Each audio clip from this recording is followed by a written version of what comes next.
मुक्तदोषः सरस्वतीनोऽसौ श्रीपतिर्मानवो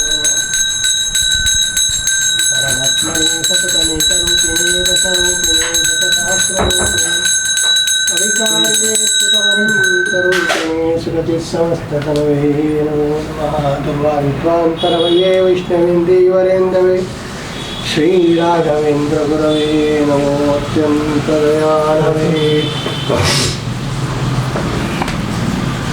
ये दौड़ के चला रहा है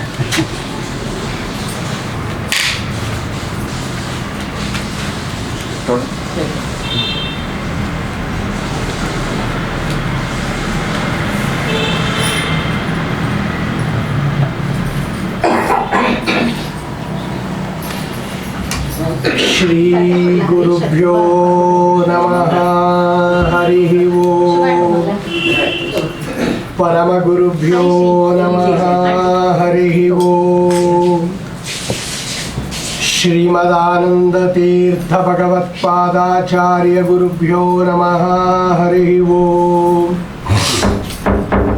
श्रीमद्वायु हनुमद्भीम मध्वांतर्गत रामकृष्ण वेदव्यासात्मक श्री लक्ष्मी हयग्रीवाय नमः हरिः ओम् करोतु मम कल्याणं हरिः हयमुखाभिदः गुरुश्च मध्वनामा मे वरदोऽस्तु निरन्तरम् आपादमौलिपर्यन्तं गुरूणाम् आकृतिं स्मरेत् तेन विघ्नाः प्रणश्यन्ति सिद्ध्यन्ति च मनोरथाः।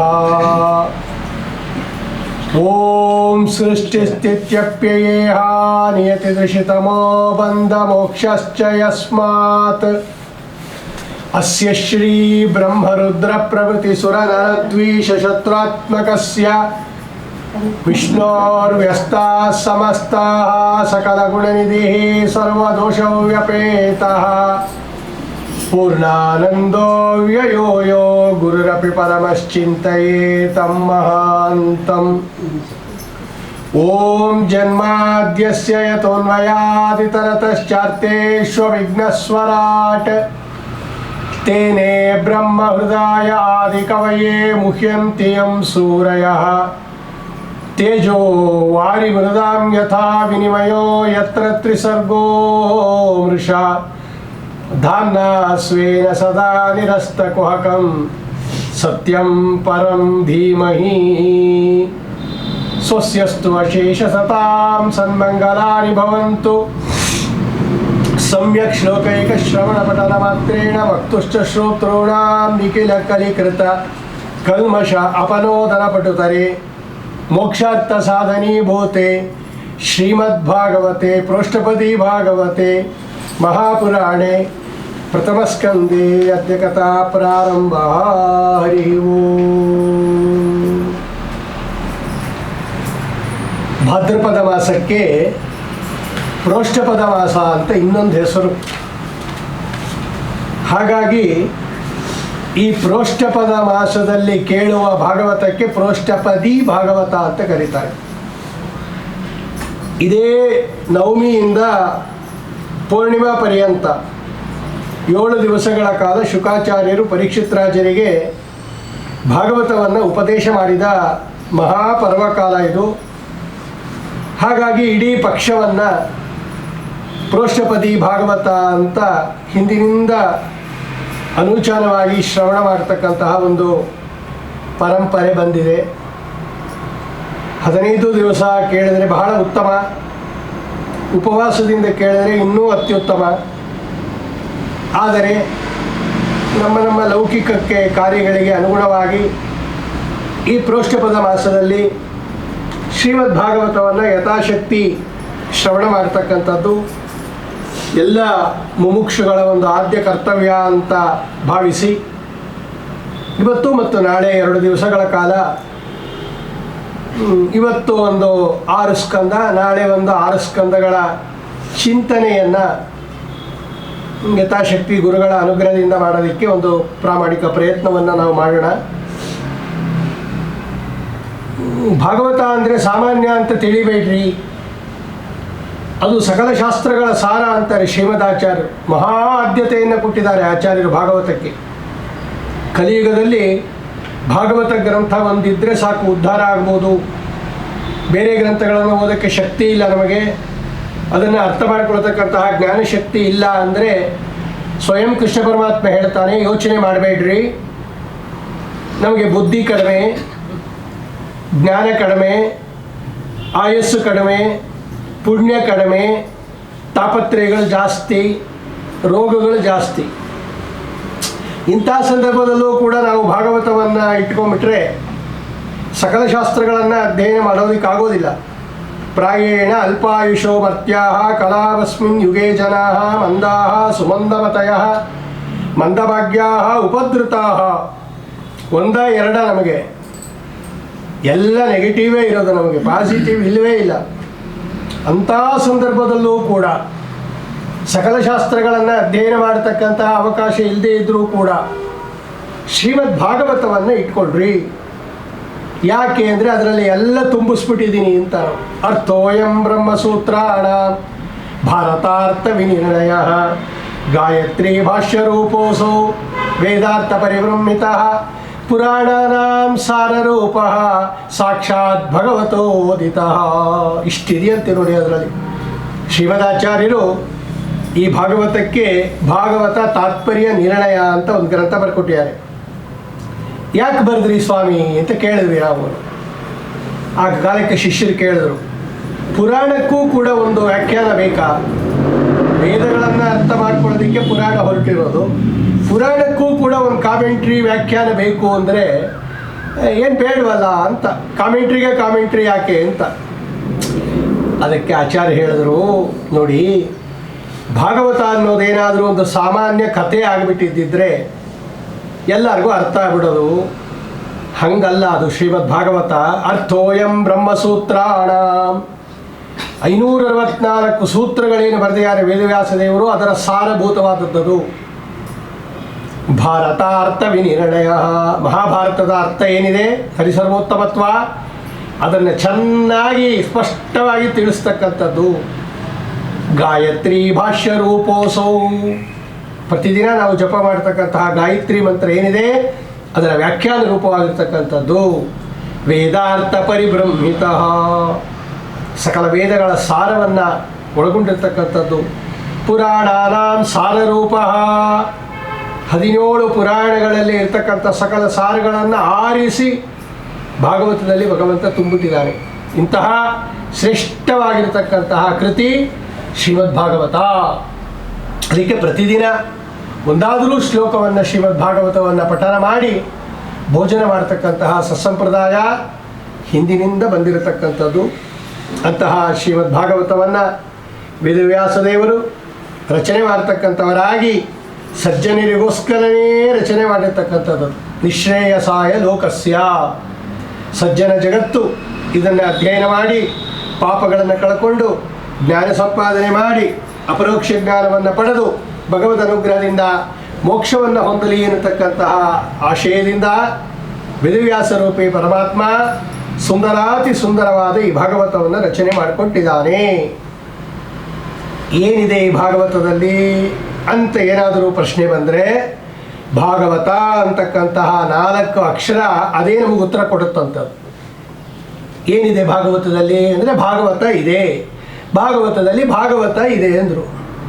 ಏನು ಹಂಗಂದ್ರೆ ಅಂದರೆ, ಈ ಭಾಗವತ ಅಂದರೆ ಏನು ಅಂದರೆ ಭಗವಂತನಿಗೆ ಸಂಬಂಧಪಟ್ಟದ್ದು ಅಂತ ಅರ್ಥ. ಭಾಗವತರು ಅಂತಾರೆ ನೋಡಿ ಲೋಕದಲ್ಲಿ. ಭಾಗವತರು ಅಂದರೆ ಏನು? ಭಗವದ್ ಭಕ್ತರು, ಭಗವಂತನಿಗೆ ಸಂಬಂಧಪಟ್ಟವರು. ಅವನು ಸ್ವಾಮಿ, ನಾವೆಲ್ಲ ಸೇವಕ. ಹಾಗಾಗಿ ಸೇವಕರಾಗಿ ನಾವು ಅವನಿಗೆ ಸಂಬಂಧಪಟ್ಟಿದ್ದೀವಿ. ಆದ್ದರಿಂದ ನಾವೆಲ್ಲ ಭಾಗವತರು. ಅವನು ಭಗವಂತ, ನಾವು ಭಾಗವತರು. ಭಾಗವತರು ಅಂದ್ರೇನು? ಭಗವಂತನ ಭಕ್ತಿ ಉಳ್ಳವರು ಅಂತ ಅರ್ಥ. ಭಗವತಃ ಇದಂ ಭಾಗವತಂ ಅಂತ ನಿಷ್ಪತ್ತಿ ಅದು. ಅಂದರೆ ಭಗವಂತನಿಗೆ ಸಂಬಂಧಪಟ್ಟವರು. ಭಾಗವತ ಅನ್ನೋದು ಪ್ರಥಮ ಸ್ಕಂದದ ಅರ್ಥ ಅದು. ಏನು ಪ್ರಥಮ ಸ್ಕಂದದಲ್ಲಿ ಏನಿದೆ? ಭಾಗವತ ಪ್ರಾರಂಭ ಆಗೋದೇ ಸೂತ ಶೌನಕ ಸಂವಾದದಿಂದ. ಸೂತಾಚಾರ್ಯರು ಬರ್ತಾರೆ ನೈಮಿಷಾರಣ್ಯಕ್ಕೆ. ನೈಮಿಷೇಯ ನಿಮಿಷ ಕ್ಷೇತ್ರೇ ಋಷಯ ಶೌನಕಾದಯ ಸತ್ರಂ ಸ್ವರ್ಗಾಯ ಲೋಕಾಯ ಸಹಸ್ರ ಸಮಮಾತತಃ. ಅವರು ಯಜ್ಞ ಮಾಡ್ತಾ ಇರ್ತಾರೆ. ಸೂತಾಚಾರ್ಯರು ಅಂದರೆ ಉಗ್ರಶ್ರವ ಅಂತಕ್ಕಂಥ ಸೂತರು ಬಂದರು. ನೋಡಿ, ಸೂತಾಚಾರ್ಯರು ಭಾಗವತರು, ಶೌನಕಾದಿಗಳೆಲ್ಲ ಭಾಗವತರು. ಅಂದರೆ ಭಗವಂತನಿಗೆ ಸಂಬಂಧಪಟ್ಟವರು ಭಾಗವತರು. ಅವರ ಕಥೆ ಇದೆ ಅದರಲ್ಲಿ, ಆದ್ದರಿಂದ ಅದಕ್ಕೆ ಭಾಗವತ ಅಂತ ಹೆಸರು. ಭಾಗವತ ಅಂದರೆ ಸೂತ ಶೌನಕ ಸಂವಾದ. ಏನು ಕೇಳ್ತಾರವರು? ಸೂತಾಚಾರ್ಯರನ್ನೇ ಶೌನಕಾದಿಗಳೆಲ್ಲ ಕೇಳಿದ್ದೇನು ನಮಗೆ ಅಂತ ಹೇಳಿದ್ರೆ, ಮೊದಲು ಏನು ಮಾಡಿದರೆ ನಮಗೆ ಶ್ರೇಯಸ್ಸಾಗತ್ತೆ, ಸಕಲ ಶಾಸ್ತ್ರಗಳ ಸಾರ ಏನು, ಕೃಷ್ಣಾವತಾರದ ಕಥೆಯನ್ನು ಹೇಳ್ರಿ, ಉಳಿದ ಅವತಾರಗಳ ಕಥೆಯನ್ನು ಹೇಳ್ರಿ, ಮೂಲ ರೂಪದ ಭಗವಂತನ ಅವತಾರಗಳ ಮಹಿಮೆಯನ್ನು ಹೇಳ್ರಿ, ಧರ್ಮ ಕಂ ಶರಣಂ ಗತಃ ಅಂತ 6 ಪ್ರಶ್ನೆಗಳನ್ನು ಕೇಳುತ್ತಾರೆ. ಈ 6 ಪ್ರಶ್ನೆಗಳು ಭಗವಂತನಿಗೆ ಸಂಬಂಧಪಟ್ಟದ್ದು. ಆದ್ದರಿಂದ ಅದಕ್ಕೆ ಭಾಗವತ ಅಂತ ಹೆಸರು. ಭಾಗವತ ಅಂದ್ರೇನು? ಭಗವಂತನಿಗೆ ಸಂಬಂಧಪಟ್ಟ 6 ವಿಷಯಗಳನ್ನು ಭಗವಂತನಿಗೆ ಸಂಬಂಧಪಟ್ಟ ಶೌನಕಾದಿಗಳಿಗೆ ಭಗವದ್ಭಕ್ತರಾಗಿರ್ತಕ್ಕಂಥ ಸೂತಾಚಾರ್ಯರು ಹೇಳಿದ್ದರಿಂದ ಇದಕ್ಕೆ ಭಾಗವತ ಅಂತ ಹೆಸರು. ಆಮೇಲೆ ಭಾಗವತ ಅಂದರೆ ಏನು ಅಂತ ಕೇಳಿದ್ರೆ, ಭಗವತಃ ಇದಂ ಭಾಗವತಂ ಭಗವತ್ ಸಂಬಂಧಿ ಇತ್ಯರ್ಥಃ. ಭಗವಂತನಿಗೆ ಸಂಬಂಧಪಟ್ಟವರು ಯಾರು ಅಂದರೆ ಮನೋಭಿಮಾನಿಗಳಾಗಿರ್ತಕ್ಕಂತಹ ರುದ್ರದೇವರು. ಆ ರುದ್ರದೇವರ ಅವತಾರನೇ ಶುಕಾಚಾರ್ಯರು. ಆ ಶುಕಾಚಾರ್ಯರಿಂದ ಭಾಗವತವನ್ನು ಕೇಳಿದವರು ಯಾರು? ಈ ಸೂತಾಚಾರ್ಯರು. ಅದಕ್ಕೆ ಸೂತಾಚಾರ್ಯರು ಉತ್ತರವನ್ನು ಹೇಳುವಾಗ ಮೊದಲು ಯಾರು ಸ್ತೋತ್ರ ಮಾಡ್ತಾರೆ? ಯಂ ಪ್ರವ್ರಜಂತಮನುಪೇತಮಪೇತ ಕೃತ್ಯಂ ದ್ವೈಪಾಯನೋ ವಿರಹ ಕಾತರ ಆಜುಹಾವ ಪುತ್ರೇತಿ ತನ್ಮಯತಯ ತರವೋಪಿ ನೇದು ತಂ ಸರ್ವಭೂತ ಹೃದಯಂ ಮುನಿಮಾನತೋಸ್ಮಿ. ಅವ್ರ ಸ್ತೋತ್ರ ಇದೆ, ರುದ್ರದೇವರ ಸ್ತೋತ್ರ, ಶುಕಾಚಾರ್ಯರ ಸ್ತೋತ್ರ. ಹಾಗಾಗಿ ಭಾಗವತ ಅಂದರೆ ಭಗವದ್ಭಕ್ತರಾಗಿರ್ತಕ್ಕಂತಹ ಮಹರುದ್ರದೇವರ ಅವತಾರಭೂತರಾದ ಶುಕಾಚಾರ್ಯರ ಕಥೆ ಅಂತ ಅರ್ಥ. ಅಂತಹ ಶುಕಾಚಾರ್ಯರು ಈ ಸೂತಾಚಾರ್ಯರಿಗೆ ಅಂದರೆ ಪರೀಕ್ಷಿತ್ ರಾಜನಿಗೆ ಹೇಳೋ ಕಾಲಕ್ಕೆ ಸೂತಾಚಾರ್ಯರು ಕೂಡ ಅಲ್ಲಿಗೆ ಹೋಗಿರ್ತಾರೆ. ಅವರೂ ಕೂಡ ಶುಕಾಚಾರ್ಯರ ಮುಖದಿಂದ ಭಾಗವತವನ್ನು ಕೇಳಿದ್ದಾರೆ. ಆ ಶುಕಾಚಾರ್ಯರ ಮುಖದಿಂದ ಅಂದರೆ ಭಾಗವತೋತ್ತಮರಾದ ಶುಕಾಚಾರ್ಯರ ಮುಖದಿಂದ ಕೇಳಿದ ಭಾಗವತವನ್ನು ಸೂತಾಚಾರ್ಯರು ಭಗವದ್ಭಕ್ತರಾದ ಶೌನಕರಿಗೆ ಹೇಳ್ತಾರೆ. ಇದಕ್ಕೆ ಭಾಗವತ ಅಂತ ಹೆಸರು. ಆ ಭಾಗವತ ಅನ್ನೋ ಅರ್ಥ ಅದು ಶಬ್ದ ಇಷ್ಟು ಕಥೆಯನ್ನು ಸೂಚನೆ ಮಾಡುತ್ತಂಥದ್ದು. ಸರಿ, ಏನು ಹೇಳಿದ್ರು ಅವರು? ಆ ಶುಕಾಚಾರ್ಯರು ಪರೀಕ್ಷಿತ್ ರಾಜರಿಗೆ ಹೇಳಿದ್ದೇನು, ಈ ಶುಕಾಚಾರ್ಯರು ಸೂತಾಚಾರ್ಯರಿಗೆ ಹೇಳಿದ್ದೇನು, ಸೂತಾಚಾರ್ಯರು ಶೌನಕಾದಿಗಳಿಗೆ ಹೇಳಿದ್ದೇನು ಅಂತ ಕೇಳಿದ್ರೆ, ಮೊದಲು ವೇದವ್ಯಾಸ ದೇವರ ಅವತಾರವನ್ನು ಹೇಳುತ್ತಾರೆ ಅವರು. ಇವರೆಲ್ಲ ಕೇಳ್ತಾರೆ ಅವರು ಯಾರು ರಚನೆ ಮಾಡಿದ್ರು, ಯಾವಾಗ ರಚನೆ ಮಾಡಿದ್ರು ಈ ಭಾಗವತ ಅಂತಕ್ಕಂಥದ್ದು, ಯಾರಿಂದ ಪ್ರಾರ್ಥಿತರಾಗಿ ಅವತಾರ ರಚನೆ ಮಾಡಿದ್ರು, ಇದೆಲ್ಲವನ್ನು ನಮಗೆ ಹೇಳಬೇಕು ಅಂದಾಗ ದ್ವಾಪರೇ ಸಮನ ಪ್ರಾಪ್ತೆ ತೃತೀಯೇ ಯುಗ ಪರ್ಯಯೇ ಸತ್ಯವತಿ ದೇವಿಯನ್ನು ಪರಶುರರನ್ನು ನಿಮಿತ್ತ ಮಾಡಿಕೊಂಡು ಭಗವಂತ ಭೂಮಿಯಲ್ಲಿ ವೇದವ್ಯಾಸ ರೂಪದಿಂದ ಅವತಾರ ಮಾಡ್ದ ಅಂತ ಆ ಕಥೆ ಹೇಳ್ತಾರೆ. ಅದಕ್ಕೆ ಭಾಗವತ ಅಂತ ಹೆಸರು. ಭಾಗವತ ಅಂದ್ರೇನು? ಭಗವಂತನಿಗೆ ಸಂಬಂಧಪಟ್ಟದ್ದು. ಭಗವಂತನಿಗೆ ಸಂಬಂಧಪಟ್ಟದ್ದು ಅವನ ಅವತಾರಗಳು. ಆ ಅವತಾರಗಳಲ್ಲಿ ಒಂದು ಅವತಾರ ವೇದವ್ಯಾಸ ದೇವರ ಅವತಾರ. ಆ ಕಥೆಯನ್ನು ಹೇಳ್ತಾ ಇರೋದ್ರಿಂದ ಅದಕ್ಕೆ ಭಾಗವತ ಅಂತ ಹೆಸರು. ವೇದವ್ಯಾಸ ದೇವರು ಅವತಾರ ಮಾಡಿ ಈ ಕಲಿಯುಗದಲ್ಲಿರ್ತಕ್ಕಂಥ ನಮ್ಮ ಅವಸ್ಥೆಯನ್ನೆಲ್ಲ, ಮುಂದೆ ಘೋರ ಕಲಿಯುಗ ಬರುತ್ತೆ, ದ್ವಾಪರಾಂತ್ಯದಲ್ಲಿ ಅವರು ಅವತಾರ ಮಾಡಿದ್ದು. ಮುಂದೆ ಕಲಿಯುಗದಲ್ಲಿ ಘೋರವಾದ ಅವಸ್ಥೆ ಬರುತ್ತೆ, ಇವರೆಲ್ಲ ಜ್ಞಾನ ಇಲ್ಲ, ದೈಹಿಕ ಶಕ್ತಿ ಇಲ್ಲ, ಏನು ಉದ್ಧಾರ ಮಾಡೋದು ಹೇಗೆ ಇವ್ರನ್ನ, ಇವ್ರು ಹೇಗೆ ಉದ್ಧಾರ ಆಗ್ತಾರೆ ಅಂತ ಹೇಳಿ ವೇದಗಳನ್ನು ವಿಭಾಗ ಮಾಡಿ 17 ಪುರಾಣಗಳನ್ನು ರಚನೆ ಮಾಡಿ, ಮಹಾಭಾರತವನ್ನು ರಚನೆ ಮಾಡಿ, ಸೂತ್ರಗಳನ್ನು ರಚನೆ ಮಾಡಿಕೊಟ್ಟ ಭಗವಂತ. ಇದೆಲ್ಲ ವೇದವ್ಯಾಸ ದೇವರು ಮಾಡಿದ ಕಾರ್ಯಗಳು. ಅಂತಹ ವೇದವ್ಯಾಸ ದೇವರ ಕಥೆಯನ್ನು ಭಾಗವತ ಅನ್ನೋ 4 ಅಕ್ಷರ ಹೇಳುತ್ತೆ ನೋಡ್ರಿ. ಭಗವತಃ ಇದಂ ಭಾಗವತಂ ಭಗವಂತನಿಗೆ ಸಂಬಂಧಪಟ್ಟ ಭಗವದ್ ಅವತಾರಭೂತರಾದ ವೇದವ್ಯಾಸ ದೇವರಿಂದ ರಚಿತವಾದ ಈ ಭಾಗವತ ಅಂತ ಅರ್ಥ. ಇನ್ನೊಂದು ಭಾಗವತ ಅಂದ್ರೆ ಏನು? ಭಗವಂತನಿಗೆ ಸಂಬಂಧಪಟ್ಟವರು ಅಂತ ಅರ್ಥ. ಭಗವಂತನಿಗೆ ಸಂಬಂಧಪಟ್ಟವರು ಯಾರು? ಸದಾ ಭಗವಂತನ ಮಹಿಮೆಯನ್ನು ಹಾಡಿ ಹೊಗಳ್ತಾ ಇರ್ತಕ್ಕಂಥವ್ರು ಯಾರಪ್ಪ ಅಂದರೆ ನಾರದರು. ಆ ನಾರದರು ಹೋಗಿ ಪ್ರಾರ್ಥನೆ ಮಾಡ್ತಾರೆ ವೇದವ್ಯಾಸ ದೇವರನ್ನ, ಸ್ವಾಮಿ ಬೇಕಾದಷ್ಟು ಗ್ರಂಥಗಳನ್ನು ರಚನೆ ಮಾಡಿಕೊಟ್ಟಿದ್ದೀರಾ ನೀವು, ಆದರೂ ಕೂಡ ಜನಗಳಿಗೆ ಅದರಿಂದ ಅಷ್ಟೊಂದು ಉಪಯೋಗ ಆಗಲ್ಲ, ಯಾಕೆಂದರೆ ನಮ್ಮ ಜ್ಞಾನ ಮಟ್ಟ ತುಂಬ ಕಡಿಮೆ ಇದೆ, ಅದರಿಂದ ನಾವು ಭಗವಂತನನ್ನು ಅರ್ಥ ಮಾಡ್ಕೋಬೇಕಾಗೋದಿಲ್ಲ. ಆದ್ದರಿಂದ ಸಮಾಧಿನ ಯಸ್ ವಿಚೇಷ್ಟಿತಂ, ಸಮಾಧಿ ಭಾಷೆಯಿಂದ ನೇರವಾಗಿ ಭಗವಂತನ ಮಹಿಮೆಯನ್ನು ನಮಗೆ ತಿಳಿಸ್ಕೊಡ್ರಿ ಅಂತ ನಾರದರು ಪ್ರಾರ್ಥನೆ ಮಾಡುತ್ತಾರೆ. ಶ್ರೀಮದ್ಭಾಗವತೆ ಮಹಾಮುನಿ ಕೃತೆ, ಮಹಾಮುನಿಗಳಾದ ನಾರದರಿಂದ ಕೃತೆ ಪ್ರಾರ್ಥಿತೆ ಸತಿ, ಮಹಾಮುನಿಗಳಾದ ವೇದವ್ಯಾಸ ದೇವರಿಂದ ರಚಿತವಾದದ್ದು ಭಾಗವತ. ಅದು ಆ ಕಥೆಯನ್ನು ಹೇಳ್ತಾ ಇದೆ. ಅದು ಭಾಗವತ ಅಂದರೆ ಭಗವದ್ಭಕ್ತರು, ಭಗವದ್ಭಕ್ತರು ಅಂದರೆ ನಾರದರು. ಆ ನಾರದರಿಂದ ಪ್ರಾರ್ಥಿಸಲ್ಪಟ್ಟಾಗ ಭಗವಂತನ ಅವತಾರಭೂತರಾದ ವೇದವ್ಯಾಸ ದೇವರಿಂದ ರಚಿಸಲ್ಪಟ್ಟಂಥ ಗ್ರಂಥ ಅದು ಶ್ರೀಮದ್ ಭಾಗವತ. ಭಗವಂತ ಅನಾಯಾಸವಾಗಿ ರಚನೆ ಮಾಡಿಬಿಟ್ಟ. ಭಾಗವತ ಅಂದರೆ ನಾರದರ ಕಥೆ, ಅವ್ರದ್ದು ಕಥೆ ಇದೆ ಅಲ್ಲಿ ಹಿಂದೆ. ಅವರು ಹಿಂದಿನ ಜನ್ಮದಲ್ಲಿ ದಾಸಿಪುತ್ರರಾಗಿರ್ತಕ್ಕಂಥದ್ದು. ಅಲ್ಲಿ ಸನ್ಯಾಸಿಗಳ ಚಾತುರ್ಮಾಸ್ಯಕ್ಕೆ ಬಂದಿರತಕ್ಕಂತಹ ಸನ್ಯಾಸಿಗಳ ಸೇವೆಯನ್ನು ಮಾಡಿ, ಅವರು ನೈವೇದ್ಯ ಮಾಡಿರ್ತಕ್ಕಂತಹ ಅನ್ನವನ್ನು ಸ್ವೀಕಾರ ಮಾಡಿ ಪಾಪಗಳನ್ನು ಕಳ್ಕೊಂಡು ಅವರ ಸೇವೆಯನ್ನು ಮಾಡಿ ಅವರಿಂದ ಉಪದೇಶವನ್ನು ಪಡೆದು ಅದನ್ನು ಧ್ಯಾನ ಮಾಡಿ ಭಗವಂತನನ್ನು ಅಪರೋಕ್ಷೀಕರಿಸಿಕೊಂಡಿರ್ತಕ್ಕಂಥ ಮಹಾನುಭಾವರು ಯಾರು? ಭಾಗವತ ಅಂದರೆ ಭಾಗವತರು ನಾರದರು. ಅವರ ಕಥೆ ಇದೆ ಪ್ರಥಮ ಸ್ಕಂದದಲ್ಲಿ. ಆದ್ದರಿಂದ ಭಾಗವತ ಅಂದರೆ ಪ್ರಥಮ ಸ್ಕಂದದ ಕಥಾ. ಆಮೇಲೆ ಭಾಗವತ ಅಂದ್ರೇನು? ಶುಕಾಚಾರ್ಯರು ವೇದವ್ಯಾಸ ದೇವರ ಮಕ್ಕಳು, ಅವರು ಭಾಗವತರು. ಭಾಗವತ ಅಂದರೆ ಭಗವಂತನಿಗೆ ಸಂಬಂಧಪಟ್ಟ, ಅಂದರೆ ಭಗವಂತನ ಮಗನಾಗಿ ಅವತಾರ ಮಾಡಿದ ಶುಕಾಚಾರ್ಯರು ಅಂತ ಅರ್ಥ. ಅವರು ಭೂಮಿಯಲ್ಲಿ ಅವತಾರ ಮಾಡಿ ತಮ್ಮ ತಂದೆಯಿಂದ ಭಾಗವತವನ್ನು ಕೇಳಿರ್ತಕ್ಕಂತಹ ಮಹಾನುಭಾವರವರು. ಆ ತಾವು ಕೇಳಿರ್ತಕ್ಕಂತಹ ಭಾಗವತವನ್ನು ಯಾರಿಗೆ ಅವರು ಹೇಳಿದ್ದು? ಪರೀಕ್ಷಿತ್ ರಾಜರಿಗೆ ಹೇಳಿದ್ದು. ಪರೀಕ್ಷಿತ್ ರಾಜರು ಯಾರು? ಅವರು ಭಾಗವತರು, ಭಗವಂತನಿಗೆ ಸಂಬಂಧಪಟ್ಟವರು. ಭಗವಂತನಿಗೆ ಸಂಬಂಧಪಟ್ಟವರು ಯಾರು? ಪಾಂಡವರು. ಆ ಪಾಂಡವರ ವಂಶದಲ್ಲಿ ಬಂದಿರೋದರಿಂದ ಅವನಿಗೂ ಭಾಗವತ ಅಂತಲೇ ಕರೀತಾರೆ. ಭಗವತ್ ಸಂಬಂಧಿ ಇತ್ಯರ್ಥ. ಭಗವಂತನಿಗೆ ಸಂಬಂಧಪಟ್ಟ ಪಾಂಡವರ ವಂಶದಲ್ಲಿ ಬಂದಂಥವನು ಪರೀಕ್ಷಿತ್ ರಾಜ. ಅಂತಹ ಪರೀಕ್ಷಿತ್ ರಾಜನಿಗೆ ಪಾಂಡವ ಈ ಯಾರು ಭಾಗವತೋತ್ತಮರಾಗಿರ್ತಕ್ಕಂಥ ಶುಕಾಚಾರ್ಯರು ಹೇಳಿರ್ತಕ್ಕಂತಹ ಕಥೆನೇ ಭಾಗವತ. ಇದು ಪ್ರಥಮ ಸ್ಕಂದದ ಕಥೆ. ಅಲ್ಲೆಲ್ಲ ಪರೀಕ್ಷಿತ್ ರಾಜರ ಜನನದ ಕಥೆ ಇದೆ, ಪಾಂಡವರ ಕಥೆ ಇದೆ.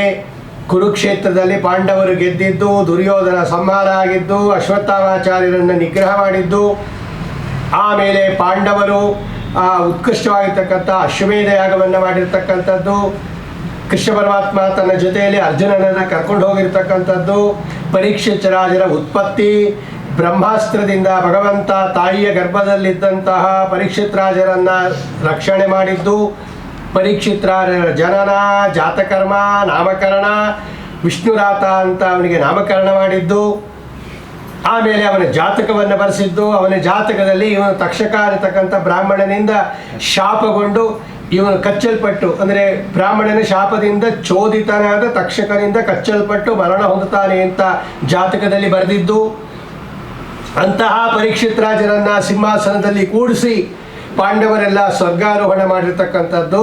ಇಷ್ಟು ಕಥೆ ಪೂರ್ವಭಾವಿಯಾಗಿ ಪ್ರಥಮ ಸ್ಕಂದದಲ್ಲಿದೆ. ಅದಕ್ಕೆ ಇದು ಭಾಗವತ ಅಂತ ಹೆಸರು. ನೋಡಿ, ಭಾಗವತ ಅನ್ನೋ 4 ಅಕ್ಷರ ಈ ಪ್ರಥಮ ಸ್ಕಂದದಲ್ಲಿ ಬರತಕ್ಕಂಥ ಇಷ್ಟೂ ಕಥೆಯನ್ನು ನಮಗೆ ಸಂಗ್ರಹ ಮಾಡಿ ತಿಳಿಸ್ಕೊಡುತ್ತೆ. ಭಗವಂತನಿಗೆ ಸಂಬಂಧಪಟ್ಟವರು ಅಂತ ಅರ್ಥ. ಭಗವಂತನಿಗೆ ಸಂಬಂಧಪಟ್ಟದ್ದು, ಭಗವಂತನಿಗೆ ಸಂಬಂಧಪಟ್ಟವರು ಯಾರು? ಈ ಪಾಂಡವರು. ಇವರ ಕಥೆ ಹೇಳ್ತಾರೆ. ಆಮೇಲೆ ಅದರಲ್ಲಿ ತಿರ್ಗಾ ಭಾಗವತ ಅಂದ್ರೇನು? ಭಗವತಃ ಇದಂ ಭಾಗವತಂ. ಭಗವಂತನಿಗೆ ಸಂಬಂಧಪಟ್ಟವರು ಯಾರು ಅಂದರೆ ಮಹಾಜ್ಞಾನಿಗಳಾಗಿರ್ತಕ್ಕಂತಹ ಪರೀಕ್ಷಿತ್ ರಾಜರು, ಆ ಪರೀಕ್ಷಿತ್ ರಾಜರು ಮಾಡಿರ್ತಕ್ಕಂಥ ಅಮೋಘ ಕಾರ್ಯ ಏನದು? ಕಲಿ ನಿಗ್ರಹ. ಭಗವಂತನ ವಿಶೇಷ ಅನುಗ್ರಹದಿಂದ ಕಲಿಯನ್ನ ಅವನ ಕಾಲದಲ್ಲಿ, ಕಲಿಯ ಕಾಲದಲ್ಲಿ ಕಲಿಯನ್ನ ಒಂದೇ ಕಡೆ ನಿಗ್ರಹ ಮಾಡಿ ನೀನು ಇಷ್ಟೇ ಜಾಗದಲ್ಲಿರಬೇಕು, ಇಷ್ಟು ಜಾಗ ಬಿಟ್ಟು ನೀನು ಹೋಗ್ಕೊಡುದು.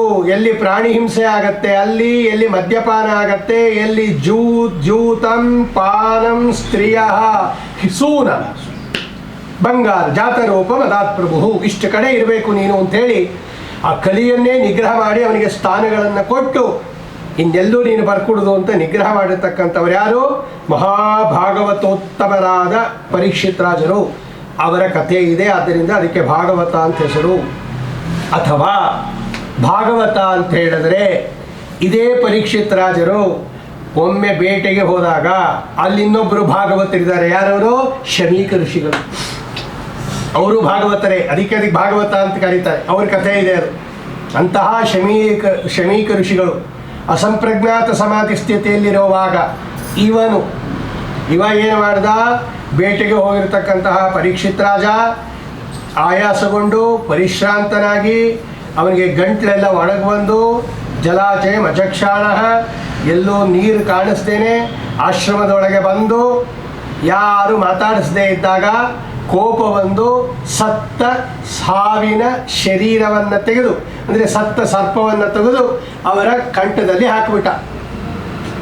ಅದನ್ನು ಕೇಳಿರ್ತಕ್ಕಂಥವರು ಯಾರು? ಅವರ ಮಕ್ಕಳಾಗಿರ್ತಕ್ಕಂತಹ ಶೃಂಗಿ ಇರ್ತಕ್ಕಂಥ 5 ವರ್ಷದ ಬಾಲಕ. ಅವರು ಭಾಗವತ.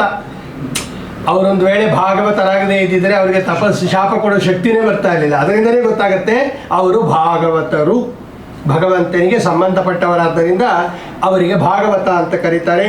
ಅಂತಹ ಶಮೀಕ ಋಷಿಗಳು, ಅವರ ಪುತ್ರರಾಗಿರ್ತಕ್ಕಂತಹ ಶೃಂಗಿ ಅವ ಕೊಟ್ಟಿದ್ದು. ಇತೋ ಲಂಘಿತ ಮರ್ಯಾದಂ ತಕ್ಷಕಃ ಸಪ್ತಮೇಹನಿ ದಕ್ಷತಿ ಸ್ಮ ಕುಲಾಂಗಾರಂ ಚೋದಿತೋ ಮೇ ಪಿತೃದ್ರೋಹಾತ್.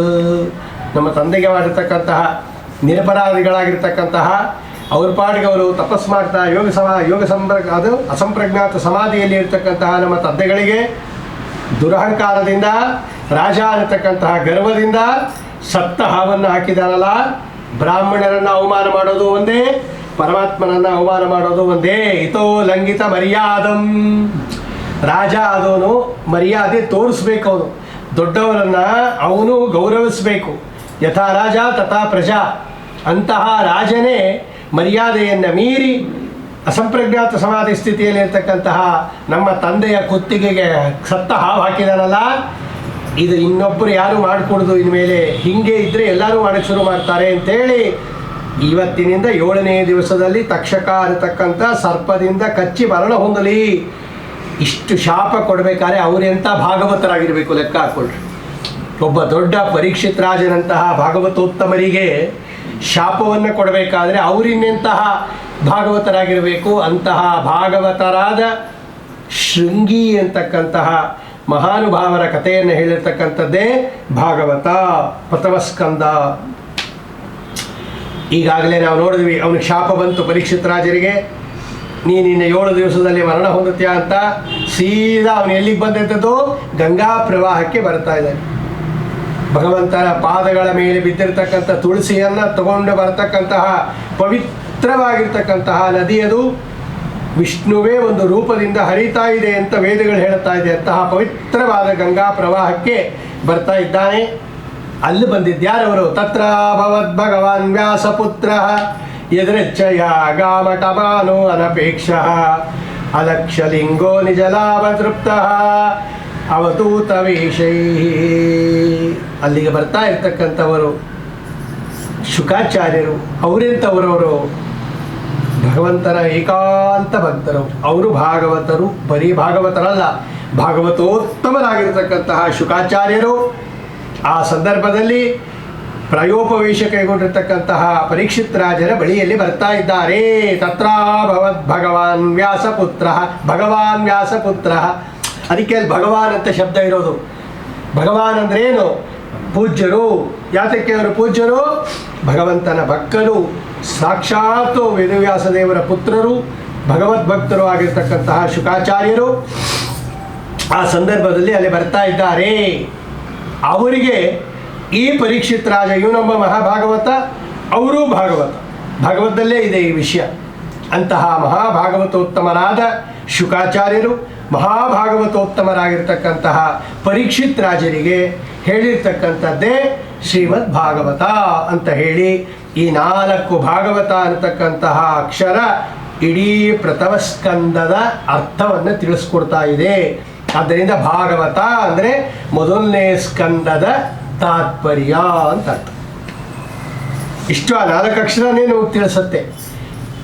ಆಮೇಲೆ ಕೇಳಿದ್ದೇನು ಪರೀಕ್ಷಿತ್ ರಾಜ, ಸ್ವಾಮಿ ಒಬ್ಬ ಮರಣೋನ್ಮುಖನಾಗಿರ್ತಕ್ಕಂತಹ ವ್ಯಕ್ತಿ ಕಿಂ ಶ್ರೋತವ್ಯಂ ತಥೋ ಜಪ್ಯಂ ಕಿಂ ಕರ್ತವ್ಯಂ ನೃಭಿಸ್ಸದಾ, ಒಬ್ಬ ಮರಣೋನ್ಮುಖನಾಗಿರ್ತಕ್ಕಂತಹ ವ್ಯಕ್ತಿ ಏನು ಮಾಡಬೇಕು, ಏನು ಜಪ ಮಾಡಬೇಕು, ಏನು ಚಿಂತನೆಯನ್ನು ಮಾಡಬೇಕು, ಏನು ಮಾಡಬಾರದು, ಇಷ್ಟು ಕಥೆ ಕೇಳಿದ್ದ, ಇಷ್ಟು ವಿಷಯ ಕೇಳಿದ್ದ. ಅದಕ್ಕೆ ಉತ್ತರವಾಗಿ ಹೊರಟಿರ್ತಕ್ಕಂಥದ್ದೇ ದ್ವಿತೀಯ ಸ್ಕಂದ ಭಾಗವತ. ಅದಕ್ಕೂ ಭಾಗವತ ಅಂತ ಹೆಸರು. ಯಾಕೆ? ಭಾಗವತೋತ್ತಮರಾದ ಪರೀಕ್ಷಿತ್ ರಾಜರ ಪ್ರಶ್ನೆಗಳಿಗೆ ಭಾಗವತೋತ್ತಮರಾಗಿರ್ತಕ್ಕಂತಹ ಶುಕಾಚಾರ್ಯರು ಹೇಳಿರ್ತಕ್ಕಂಥದ್ದು ಯಾವುದದು? ಭಾಗವತ. ಭಾಗವತ ಅಂದ್ರೆ ಏನು? ಭಗವತಃ ಇದಂ ಭಾಗವತಂ, ಭಗವಂತನಿಗೆ ಸಂಬಂಧಪಟ್ಟ ಕಥೆ ಅಂತ ಅರ್ಥ. ಭಾಗವತ ಅಂದರೆ ಭಾಗವತ ಅಂದ್ರೇ ಭಗವಂತನಿಗೆ ಸಂಬಂಧಪಟ್ಟ ಕಥಾ. ಏನದು ಭಗವಂತನಿಗೆ ಸಂಬಂಧಪಟ್ಟ ಕಥಾ? ಅದು ಅಂದರೆ ಶುಕಾಚಾರ್ಯ ಹೇಳ್ತಾರೆ, ಅಪ್ಪ ಪರೀಕ್ಷಿತ್ ರಾಜ ಒಳ್ಳೆ ಪ್ರಶ್ನೆ ಕೇಳಿದ್ರಿ, ಅತ್ಯಂತ ಶ್ರೇಷ್ಠವಾಗಿರ್ತಕ್ಕಂತಹ ಪ್ರಶ್ನೆಯನ್ನು ಕೇಳಿದ್ರಿ. ನೃಣಾಂ, ನೀ ಕೇಳಿರ್ತಕ್ಕಂತಹ ಅದು ನೃನ್ ಪಾತೀತಿ ನೃಪಃ, ಒಳ್ಳೆ ಪ್ರಶ್ನೆ ಕೇಳಿದ್ಯಾ ರಾಜ. ಮರಣ ನಿನಗೊಬ್ಬನಿಗೆ ಅಲ್ಲ ಬರೋದು, ಎಲ್ಲರಿಗೂ ಮರಣ ಬರುತ್ತೆ. ಒಬ್ಬ ಮರಣೋನ್ಮುಖನಾಗಿರ್ತಕ್ಕಂತಹ ವ್ಯಕ್ತಿ ಅಂತಿಮ ಕಾಲದಲ್ಲಿ ಏನು ಮಾಡಬೇಕು ಅಂತ ತಾನೇ ನೀ ಕೇಳಿದ್ದು. ಅದು ಬರೀ ನಿನಗೆ ಮಾತ್ರ ಸಂಬಂಧಪಟ್ಟದ್ದಲ್ಲ, ಎಲ್ಲರಿಗೂ ಸಂಬಂಧಪಟ್ಟದ್ದು. ಹಾಗಾಗಿ ಶ್ರೇಷ್ಠವಾಗಿರ್ತಕ್ಕಂತಹ ಮಾತನ್ನು ನೀನು ಕೇಳಿದ್ಯಾ, ಶ್ರೇಷ್ಠವಾದ ವಿಷಯವನ್ನು ಕೇಳಿದ್ಯಾ, ನಿಂಗೆ ಹೇಳ್ತೀನಿ ಕೇಳು ಅಂತ ಹೇಳಿ ಆಗ ಭಗವಂತನ ಕಥೆಯನ್ನು ಹೇಳ್ತಾರೆ. ಇದಂ ಭಾಗವತಂ ನಾಮ ಪುರಾಣಂ ಬ್ರಹ್ಮ ಸಂಹಿತಂ ಅಧೀತವಾನ್ ದ್ವಾಪರಾಧೋ ಪಿತೃದ್ವೈಪಾಯನಾದಹಂ. ನೀ ಕೇಳಿರ್ತಕ್ಕಂಥ ಎಲ್ಲ ಪ್ರಶ್ನೆಗಳಿಗೆ ಏನು ಮಾಡಬೇಕು ಅಂತ ಕೇಳಿದಲ್ಲ, ಅದಕ್ಕೆ ಭಾಗವತ ಅಂತ ಒಂದು ಗ್ರಂಥ ಇದೆ. ಯಾವಾಗ ಕೇಳಿದ್ದು ನಾನು? ಕೃಷ್ಣಾವತಾರಕ್ಕಿಂತ ಮುಂಚೆ. ಯಾವಾಗ ಭಗವಂತ ಅವತಾರ ಮಾಡಿದ್ದು? ದ್ವಾಪರಾಂತ್ಯದಲ್ಲಿ. ವೇದವ್ಯಾಸ ದೇವರ ಅವರ ಅವತಾರ ಮಾಡಿದ್ದು ಅದಕ್ಕಿಂತ ಮುಂಚೆ. ಆದ್ದರಿಂದ ದ್ವಾಪರಯುಗದಲ್ಲಿ ಕೃಷ್ಣಾವತಾರಕ್ಕೆ ಮುಂಚೆ ನಮ್ಮ ತಂದೆಗಳು ಭೂಮಿಯಲ್ಲಿ ಅವತಾರ ಮಾಡಿ ನನಗೆ ಉಪದೇಶ ಮಾಡಿದ್ರು. ಯಾವುದು? ಶ್ರೀಮದ್ ಭಾಗವತ. ಅದನ್ನು ನಿಂಗೆ ಹೇಳ್ತೀನಿ ಅಂತ ಹೇಳಿ ಪರೀಕ್ಷಿತ್ ರಾಜರಿಗೆ ಭಾಗವತವನ್ನು ಹೇಳಲು ಪ್ರಾರಂಭ ಮಾಡುತ್ತಾರೆ ಶುಕಾಚಾರ್ಯರು. ಇದಕ್ಕೆ ಭಾಗವತ ಅಂತ ಹೆಸರು. ಮೊದಲು ಹೇಳಿದ್ದೇನವರು 2 ಉಪಾಸನೆಯನ್ನು ಹೇಳ್ತಾರೆ. ಒಂದು ಸ್ಥೂಲ ರೂಪ ಉಪಾಸನೆ, ಒಂದು ಸೂಕ್ಷ್ಮ ರೂಪ ಉಪಾಸನೆ. ಆ ಉಪಾಸನೆ ಯಾರಿಗೆ ಸಂಬಂಧಪಟ್ಟಿದ್ದದು? ಭಗವಂತನಿಗೆ ಸಂಬಂಧಪಟ್ಟದ್ದಾದ್ದರಿಂದ ಅದಕ್ಕೆ ಭಾಗವತ ಅಂತ ಹೆಸರು. ಭಗವತಃ ಇದಂ ಭಾಗವತಂ, ಭಗವಂತನಿಗೆ ಸಂಬಂಧಪಟ್ಟದ್ದು. 2 ಸ್ಥೂಲ ರೂಪ ಉಪಾಸನೆಯೂ ಭಗವಂತನಿಗೆ ಸಂಬಂಧಪಟ್ಟದ್ದು, ಸೂಕ್ಷ್ಮ ರೂಪ ಉಪಾಸನೆಯೂ ಭಗವಂತನಿಗೆ ಸಂಬಂಧಪಟ್ಟದ್ದು. ಹಾಗಾಗಿ 2 ಉಪಾಸನೆಯನ್ನು ಹೇಳುತ್ತಾರೆ ಅವರು. ಗೃಹಾತ್ ಪ್ರವ್ರಜಿತ, ಮರಣಕಾಲ ಬಂದಾಗ ಮೊದಲು ಏನು ಮಾಡಬೇಕು ಇವನು?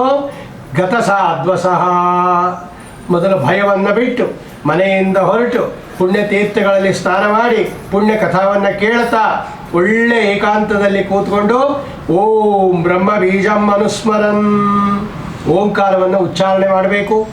ಇಂದ್ರಿಯಗಳನ್ನು ವಿಷಯದಿಂದ ಎಳ್ಕೋಬೇಕು. ಏಕಾಂತದಲ್ಲಿ ಕೂತ್ಕೊಂಡು ಒಳ್ಳೆ ಆಸನದಲ್ಲಿ ಕೂತ್ಕೊಂಡು ಪ್ರಾಣಾಯಾಮವನ್ನು ಮಾಡಿ ವಾಯುದೇವರ ಅನುಗ್ರಹವನ್ನು ಸಂಪಾದನೆ ಮಾಡಿ ಮೊದಲು ಧಾರಣಾತ್ ಖಂಡ ಸ್ಮೃತಿ ಧಾರಣಂ ಪ್ರೋಕ್ತಃ ಅಖಂಡಂ ಧ್ಯಾನ ಮುಚ್ಚತೆ. ಭಗವಂತನ ಒಂದೊಂದೇ ಅವಯವವನ್ನು ಚಿಂತನೆ ಮಾಡಬೇಕು. ಹಾಗೆ ಚಿಂತನೆ ಮಾಡುವಾಗ ಮೊದಲು ಭಗವಂತನ ವಿರಾಟ್ ರೂಪವನ್ನು ಚಿಂತನೆ ಮಾಡಬೇಕು. ಇದಕ್ಕೇನಂತ ಕರೀತಾರೆ? ಸ್ಥೂಲ ರೂಪ ಉಪಾಸನೆ ಅಂತ ಕರೀತಾರೆ. ಸ್ಥೂಲ ಅಂದರೆ ದೊಡ್ಡದು ಅಂತ. ಚಿಕ್ಕದಾಗಿ ಇದ್ದಾನೆ ಭಗವಂತ ಒಳಗಡೆ, ಸಣ್ಣ ರೂಪದಿಂದ ಇದ್ದಾನೆ, ಈಚೆ ಕಡೆ ದೊಡ್ಡ ರೂಪದಿಂದ ವ್ಯಾಪ್ತ ರೂಪದಿಂದ ಇದ್ದಾನೆ. ಇಡೀ ಬ್ರಹ್ಮಾಂಡವನ್ನ ವ್ಯಾಪಿಸಿಕೊಂಡಿರುವ ಭಗವಂತನ ದೊಡ್ಡ ರೂಪ ಅದು. ಪಾತಾಳಮೇತ ಸಿಹಿಪಾದ ಮೂಲಂ ಪಟಂತಿ ಪಾಷ್ಣಿ ಪ್ರಪದೇ ರಸಾತಲಂ. ಹೀಗೆ ಒಂದೊಂದು ಕೆಳಗಡೆಯಿಂದ ಪ್ರಾರಂಭ ಮಾಡಿಕೊಂಡು ಸತ್ಯಲೋಕದ ಪರ್ಯಂತ ಇಡೀ ಭೂಮಂಡಲ ಭಗವಂತನ ಒಂದು ಪ್ರತಿಮಾ ಅಂತ ಚಿಂತನೆ ಮಾಡಬೇಕು.